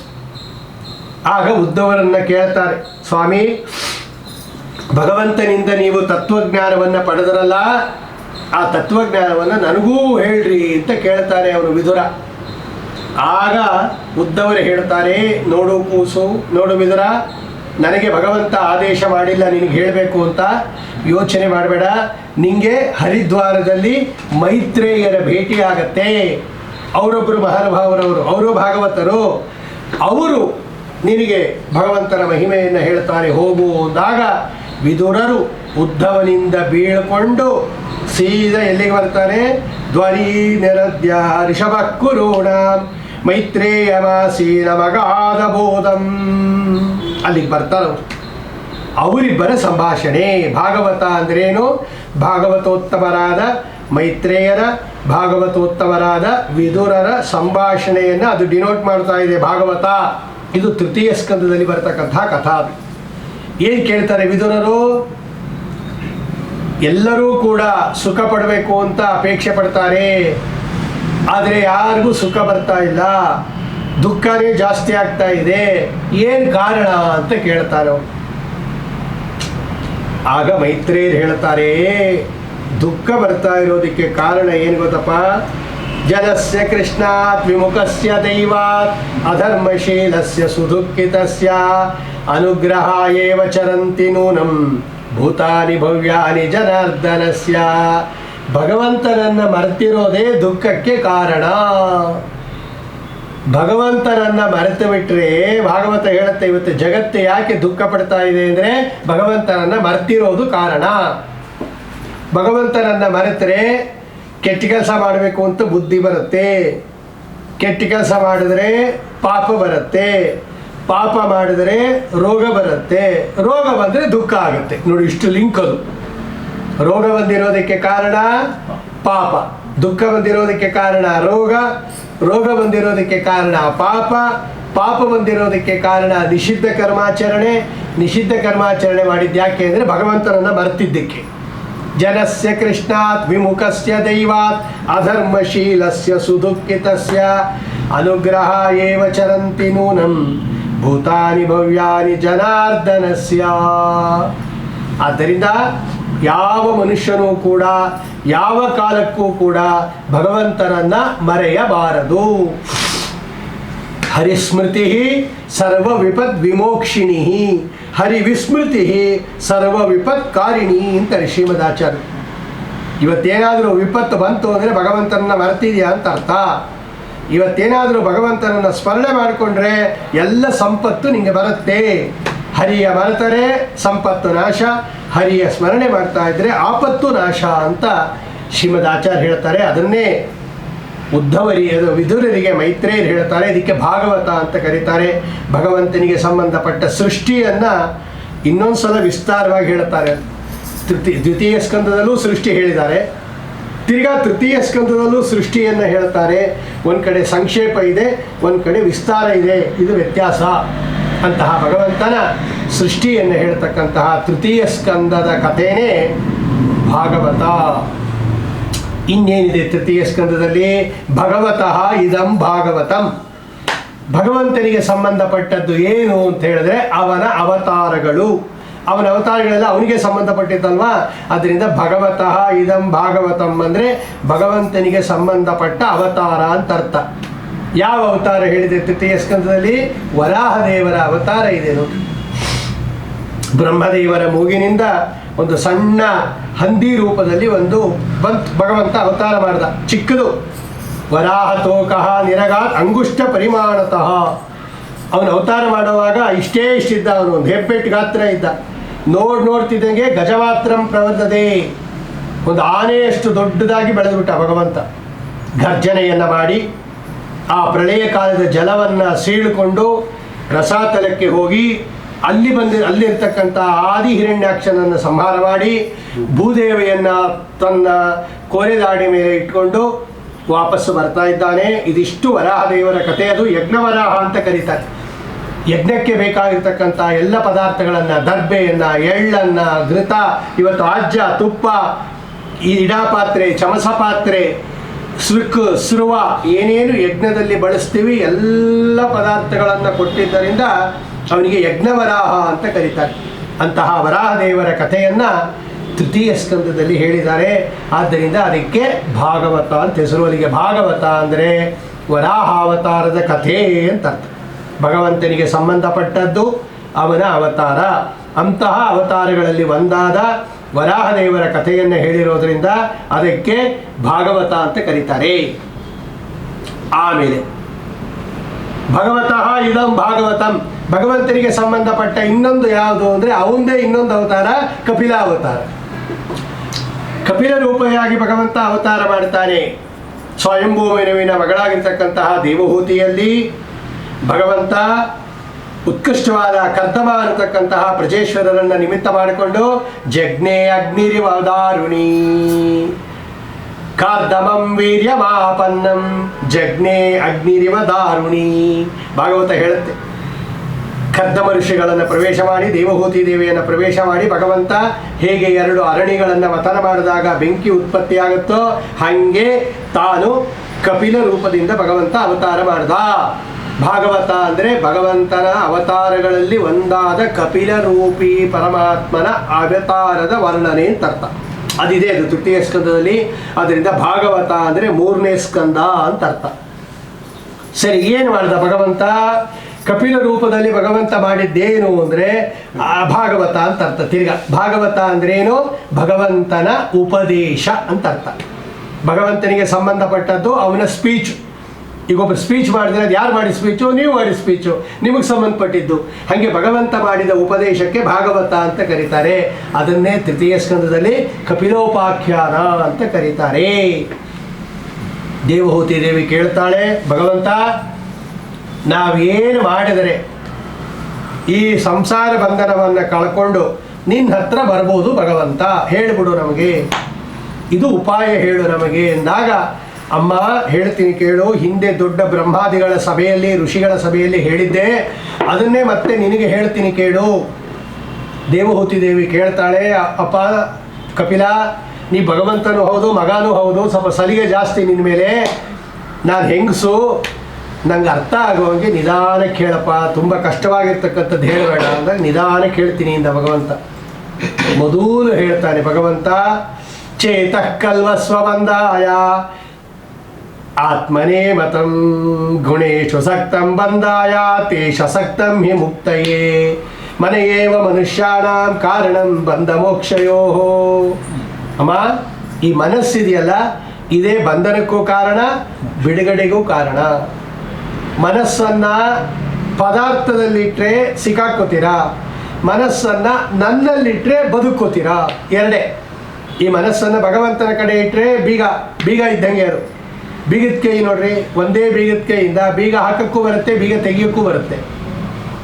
ಬೀಗ ತೆಗಿಯೋಕ್ಕೊಂದು ಬೀಗದ ಕೈ, ಬೀಗ ಹಾಕಕ್ಕೊಂದು ಬೀಗದ ಕೈ ಅಂತೇನಿಲ್ಲ ಲೋಕದಲ್ಲಿ. ಒಂದೇ ಬೀಗದ ಕೈಯಿಂದ ಬೀಗ ಹಾಕ್ಲೂಬೋದು, ಬೀಗ ತೆಗಿಲೂಬೋದು. ವ್ಯತ್ಯಾಸ ಏನು ಅಂದರೆ ಯಾವ ಕಡೆ ತಿರುಗಿಸ್ತೀರಾ ಅನ್ನೋದಷ್ಟೇ. ಯಾವ ಡೈರೆಕ್ಷನಲ್ಲಿ ತಿರುಗಿಸ್ತೀರಾ, ಹಿಂಗೆ ತಿರುಗಿಸಿದ್ರೆ ತೆಕ್ಕೊಬತ್ತೆ, ಹಿಂಗೆ ತಿರುಗಿಸಿದ್ರೆ ಹಾಕ್ಕೊಬತ್ತೆ. ಹಿಂಗೆ ತಿರುಗಿಸೋದು ಅಂದರೆ ಈ ಕಡೆ ಪದಾರ್ಥದ ಕಡೆ ನಿಮ್ಮ ಮನಸ್ಸು ಅನ್ನೋ ಬೀಗವನ್ನು ತಿರುಗಿಸ್ಬಿಟ್ರೆ ಹಾಕ್ಕೊಂಬಿಡುತ್ತೆ. ಬೀಗದ ಕೈ ತಿರುಗಿಸಿದ್ರೆ, ಪರಮಾತ್ಮನ ಕಡೆ ತಿರುಗಿಸಿದ್ರೆ ತೆಕ್ಕೊಂಬಿಡುತ್ತೆ ಬೀಗ. ನನ್ನ ಕಡೆ ತಿರುಗಿಸ್ಬೇಕು ಅಂದ ಭಗವಂತ. ದೇವಹೂತಿ ದೇವಿ ಕೇಳಲು, ನಮಗೂ ಆಸೆ ನಿನ್ನ ಕಡೆ ತಿರುಗಿಸೋಕ್ಕೆ, ಆದರೆ ತಿರುಗಲ್ವಲ್ಲ, ಏನು ಮಾಡೋದು ಅಂತ ಕೇಳಲು. ಅದಕ್ಕೆ ಭಗವಂತ ಹೇಳ್ದ, ಸಜ್ಜನರ ಸಹವಾಸ ಮಾಡಬೇಕು. ಸಜ್ಜನರ ಸಹವಾಸ ಮಾಡಿದ್ರೆ ಅವ್ರು ಹೇಳ್ತಾರೆ ಹೆಂಗೆ ನನ್ನ ಕಡೆ ತಿರುಗಿಸ್ಬೇಕು ಅಂತ. ಸಜ್ಜನರು ಅಂದರೆ ಯಾರು ಅಂತ ಕೇಳಿದ್ಲು ದೇವಹೂತಿ. ತಿತಿಕ್ಷವಃ ಕಾರುಣಿಕಃ ಸುಹೃದಃ ಸರ್ವದೇಹಿನಾಂ ಅಜಾತಶತ್ರವಃ ಶಾಂತಾಃ ಸಾಧವಃ ಸಾಧುಭೂಷಣಾಃ ಮಯ್ಯನನ್ಯಭಾವೇನ ಯೇ ಕುರ್ವಂತಿ ಮಯಿ ದೃಢಾಂ ಮದರ್ತೆ ತ್ಯಕ್ತಕರ್ಮಾಣಃ ತ್ಯಕ್ತಸ್ವಜನ ಬಾಂಧವಃ. ಅಮ್ಮ, ಸಜ್ಜನರು ಅಂದರೆ ಹೆಂಗಿರ್ತಾರೆ? ತಿತಿಕ್ಷವಃ ದ್ವಂದ್ವ ಸಹಿಷ್ಣುಗಳಾಗಿರ್ತಾರೆ, ಕಾರುಣಿಕ ಕರುಣಾಶಾಲಿಗಳಾಗಿರ್ತಾರೆ, ಸುಹೃದ ಸರ್ವದೇಹಿನ ಎಲ್ಲರಿಗೂ ಹಿತವನ್ನು ಬಯಸ್ತಾ ಇರ್ತಾರೆ, ಅಜಾತ ಶತ್ರವ ಯಾರನ್ನೂ ಶತ್ರುಗಳು ಅಂತ ಲೆಕ್ಕ ಹಾಕಲ್ಲ ಅವರು, ಸಾಧುಭೂಷಣ ಸಾಧು ಗುಣಗಳನ್ನು ಹೊಂದಿರ್ತಾರೆ, ನನ್ನಲ್ಲಿ ಅನನ್ಯ ಭಾವದಿಂದ ಭಕ್ತಿಯನ್ನು ಮಾಡ್ತಾರೆ, ನನಗೋಸ್ಕರ ಎಲ್ಲ ಪದಾರ್ಥಗಳನ್ನು ಬಿಟ್ಟಿರ್ತಾರೆ, ನನ್ನಿಂದ ಸಂತೋಷ ಪಡ್ತಾರೆ, ನನಗೋಸ್ಕರ ಬಂಧುವರ್ಗದವ್ರನ್ನೂ ಬಿಟ್ಟಿರ್ತಾರೆ, ನನ್ನ ಕಥೆಯಲ್ಲಿ ಸಂತೋಷ ಪಡ್ತಾರೆ, ನನ್ನ ಕಥೆಯನ್ನು ಇನ್ನೊಬ್ಬರಿಗೆ ಹೇಳ್ತಾರೆ. ಇವರು ಸಾಧುಗಳು. ಇವರ ಸಹವಾಸವನ್ನು ಮಾಡಿದ್ರೆ ಇವರು ಹೇಗೆ ಮನಸ್ಸನ್ನು ಭಗವಂತನ ಕಡೆ ತಿರುಗಿಸ್ಬೇಕು ಅಂತ ಹೇಳ್ಕೊಡ್ತಾರೆ. ಏನು ಮಾಡ್ತಾರೆ ಅವರು ಅಂತ ಕೇಳೋದು ದೇವಹೂತಿ. ಏನು ಆಪರೇಷನ್ ಮೆಥಡ್ ಏನದು, ಏನದು ಹೆಂಗೆ ಮಾಡ್ತಾರೆ ಅಂತ ಕೇಳಲ್ವ ನಾವು. ಹೆಂಗೆ ಹೇಳ್ತಾರೆ ಅಂದರೆ ಆಗ ಅವ್ರು ಹೇಳ್ತಾರೆ, ನನ್ನ ಮಹಿಮೆಯನ್ನು ಹೇಳ್ತಾರೆ. ಸತಾಂ ಪ್ರಸಂಗಾತ್ಮವ ವೀರ್ಯ ಸಂಪದೋ. ಸ್ವಾಮಿ ಹೇಳ್ತಾರೆ, ಭವಂತಿ ಹೃತ್ಕರ್ಣ ರಸಾಯನ ಕಥಾ ತಜ್ಜೋಷಣಾದಾಶೋಪವರ್ಗವರ್ತ್ಮನಿ ನಿರಾಗಸಿ ಬ್ರಹ್ಮಣಿ ಗೂಢ ತೇಜಸಿ ಭಾಷು ಭಕ್ತಿ ಪ್ರವಿಶ್ಯತಿ. ಅಮ್ಮ, ನೀನು ಅವ್ರ ಹತ್ರ ಹೋದಾಗ ನನ್ನ ಮಹಿಮೆ ಹೇಳ್ತಾರಮ್ಮ ಅವರು, ಇನ್ನೇನು ಮಾಡಲ್ಲ. ನನ್ನ ಮಹಿಮೆ ಕೇಳ್ತಾ ಕೇಳ್ತಾ ಕೇಳ್ತಾ ನನ್ನ ಕಡೆ ಪ್ರೀತಿ ಬರ್ತಾ ಬರ್ತಾ ಬರ್ತಾ ಬರ್ತಾ ಹೋಗುತ್ತೆ. ಆ ಪ್ರೀತಿ ಭಗವಂತನ ಕಡೆ ಹೋಗ್ತಾ ಹೋಗ್ತಾ ಪದಾರ್ಥಗಳ ಮೇಲೆ ಅಪೇಕ್ಷೆ ಕಡಿಮೆ ಆಗ್ತಾ ಹೋಗುತ್ತೆ. ಇದಕ್ಕೆ ವೈರಾಗ್ಯ ಅಂತ ಕರೀತಾರೆ, ಅದಕ್ಕೆ ಪ್ರೀತಿ ಅಂತ ಕರೀತಾರೆ. ಈ ವೈರಾಗ್ಯ ಮತ್ತು ಪ್ರೀತಿ ಎರಡೂ ಸೇರ್ಕೊಂಬಿಟ್ಟು ಭಕ್ತಿ ಆಗತ್ತೆ. ಆ ಭಕ್ತಿ ಬರ್ತಾ ಬರ್ತಾ ಬರ್ತಾ ಏನಾಗತ್ತದು? ದೃಢ ಭಕ್ತಿ ಆಗತ್ತೆ. ಆ ದೃಢ ಭಕ್ತಿ ಆದರೆ ನಾನು ನಿಮಗೆ ಸಿಕ್ಕಿಬಿಡ್ತೀನಿ ಇಂದ ಭಗವಂತ. ನೀವು ಆ ದೃಢಭಕ್ತಿಯಿಂದ ನೀವು ನನ್ನನ್ನು ಹೊಂದಬಹುದು. ದೃಢಭಕ್ತಿ ಇರೋರು ಹೆಂಗಿರ್ತಾರೆ ಅಂತ ಕೇಳಲು ದೇವಹೂತಿ. ಇವ್ರಿಗೆ ದೃಢಭಕ್ತಿ ಇದೆ ಅಂತ ಗುರುತಿಸೋದು ಹೆಂಗೆ? ಅದೇನು ಮೇಲ್ಗಡೆ ಕಾಣೋ ವಸ್ತುನ ಅದು ಬ್ಯಾಡ್ಜ್ ಹಾಕೊಂಡಿರ್ತಾರೆ, ಇವ್ರು ಇಂಥ ಎಂಪ್ಲಾಯಿ ಅಂತ ಹೇಳ್ಬಿಡ್ತೀವಪ್ಪ. ದೃಢಭಕ್ತಿ ಇರೋರು ಹೆಂಗೆ ಸ್ವಾಮಿ ಗುರುತಿಸೋದು ಅಂತ ಕೇಳಲು ಭಗವಂತ ಹೇಳ್ತಾನೆ. ನಾ ಹೇಳಿದ್ರೆ ಅದಕ್ಕೂ ಹೇಳ್ತೀನಿ ಕೇಳು.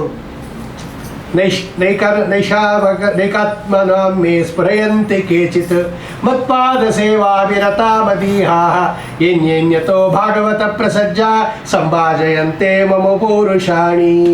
ನಿಂಗೆ ಎರಡು ಹೇಳ್ತೀನಿ ಕೇಳು ಅಂದ. ದೃಢಭಕ್ತರನ್ನು ಗುರುತಿಸೋದು ಹೆಂಗೆ ಗೊತ್ತಾ? ಮೊದಲು ಅವರು ಏನು ಪದಾರ್ಥಗಳನ್ನು ಅಪೇಕ್ಷೆ ಪಡಲ್ಲ. ನೈಕಾತ್ಮತಾಮೇ ಸ್ಪೃಹಯಂತಿ ಕೇಚಿತು ಕೇಚಿತು ನ ಸ್ಪೃಹಯಂತಿ. ಏನೂ ಅಪೇಕ್ಷೆ ಪಡಲ್ವಂತೆ ಅವರು. ಅದಕ್ಕೆ ಅವರು ಭಗವಂತನ ಹತ್ರ ಏನು ಕೇಳೋದೂ ಇಲ್ಲ. ಭಗವಂತನ ಹತ್ರನೇ ಕೇಳಲ್ಲ ಅಂದಮೇಲೆ ಜನಗಳ ಹತ್ರ ಸುತರಾಂ ಕೇಳಲ್ಲ ಅವರು. ಯಾರ ಹತ್ರನೂ ದೇಹಿ ಅಂತ ಕೈ ಚಾಚಲ್ಲ. ಅವರು ನನ್ನ ಭಕ್ತರು, ಅವರು ದೃಢ ಭಕ್ತರು. ಮೊದಲನೇದು ನಾವೇ ಟೆಸ್ಟ್ ಮಾಡ್ಕೊಂಬಿಡ್ಬೇಕು. ಇವಾಗ ನಾವು ದೃಢ ಭಕ್ತರೋ ಅಲ್ವೋ. ಯಾರ ಹತ್ರ ದೇಹಿ ಅಂತ ಕೇಳಬಾರ್ದು, ಇನ್ನೊಬ್ಬರ ಹತ್ರ ಕೈ ಚಾಚಬಾರ್ದು. ಆದರೆ ನಮ್ಮ ಮನೆ ಬರ ಹೆಂಗಾಗಿದೆ ಅದು?